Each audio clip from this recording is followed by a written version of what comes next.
নমস্কার, বেবি রান্নাবাটিতে সবাইকে স্বাগত। আজকে আমি নিয়ে চলে এসেছি মাছের একটি রেসিপি।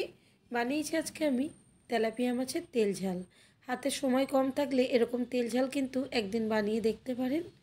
তেলাপিয়া মাছের তেল ঝাল তৈরি করার জন্য প্রথমেই নিয়েছি আলু আর বেগুন, একটু লম্বা লম্বি কেটে নিয়েছি। আর এখানে তেলাপিয়া মাছ দুটো আমি দু আধখানা করেই নিয়েছি। আর এটাকে প্রথমে আমি ভেজে রেখে দিয়েছি। এরপরে রান্নার জন্য আমি কড়ার মধ্যে প্রথমে দিয়ে দিলাম সর্ষের তেল, তারপরে দিয়ে দেবো কালো জিরে। কালো জিরেটা একটু গরম হয়ে গেলে, সুন্দর একটা গন্ধ বেরিয়ে এলে দিয়ে দিলাম একটা ছোটো সাইজের পেঁয়াজ। পেঁয়াজটাকে এখন আমি একটু লালচে করে ভেজে নেব। পেঁয়াজটা ভাজা হয়ে গেছে। এরপরে আমি দিয়ে দেবো উঁচু করে 2 চামচ জিরে বাটা। জিরে বাটাটা এখন আমি তেলের মধ্যে ভালো করে কষিয়ে নেব। জিরেটা দেখছেন কষানোও হয়ে গেছে। এরপরে আমি কিছু গুঁড়ো মশলা দেব। প্রথমেই দিয়ে দিলাম হলুদ গুঁড়ো, লঙ্কার গুঁড়ো, ধনের গুঁড়ো আর একটু কাশ্মীরি লঙ্কার গুঁড়ো রঙের জন্য। আর দিয়ে দিলাম অল্প একটু জল, এটা মশলাটা ভালোভাবে কষানো যায় যাতে, সেই জন্য জলটা দিয়ে দিলাম।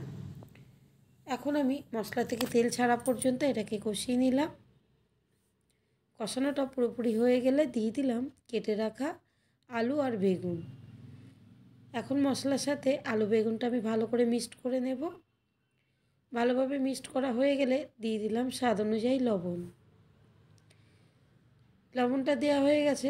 আবারও আমি এটা সবজির সাথে ভালো করে এখন লবণটাকে মিক্সড করে নেব।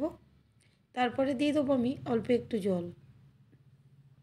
এই জলটা দিলাম, এটা কিন্তু আমি মশলাটাকে আরও কিছুক্ষণ কষাবো, কারণ আলু এবং বেগুন কোনোটাই কিন্তু আমি ভেজে নিইনি।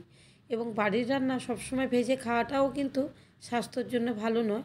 তাই আমি এটাকে অল্প একটু জল দিয়ে এটাকে আমি এখন 2-1 মিনিট একটু ঢেকে কষিয়ে নেব।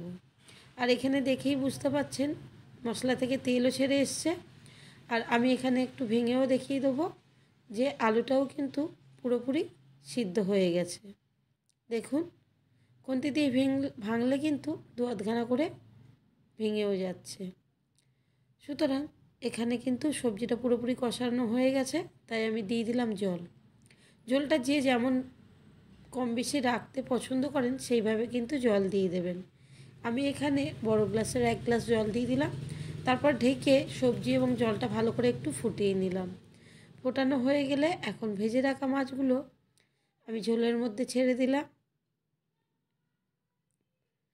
তেলাপিয়া মাছগুলো ছেড়ে দিয়ে আমি ঝোলের মধ্যে একটু দিয়ে দিলাম। তারপরে আমি ঢেকে আরও 10 মিনিট মিডিয়াম ফ্লেমে ভালো করে ফুটিয়ে নিলাম। তারপরে ঢাকা খুলে একটু ভালো করে নেড়ে ছেড়ে দিলাম, দিয়ে গ্যাসের ফ্লেমটাকে এরপরে আমি অফ করে দেব। দিলেই ব্যাস রেডি হয়ে গেল তেলাপিয়া মাছের তেল ঝাল। আপনারাও কিন্তু বাড়িতে এরকম একদিন বানিয়ে দেখতে পারেন। সময় কম থাকলে এরকম তেল ঝাল কিন্তু ভীষণ সুন্দর লাগবে এবং স্বাস্থ্যের জন্যও কিন্তু বেশ ভালো।